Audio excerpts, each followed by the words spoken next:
Here I've got Nokia 7.2, and let me show you how to turn off dial pad sounds. So at first let me show you how it works right now. So if you will be entering number, you will hear the sound.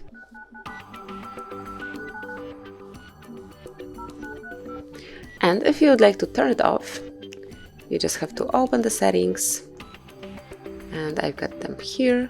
Now go to the sound, scroll down, go to the advanced options, and here under other sounds and vibrations you will find dial pad tones. So just switch it off right here, and then if you will go back, you will see that it's no longer active. And obviously then you can go back to this sound the same way. So this is it, that would be all. Thank you for watching. Please subscribe our channel and leave the thumbs up.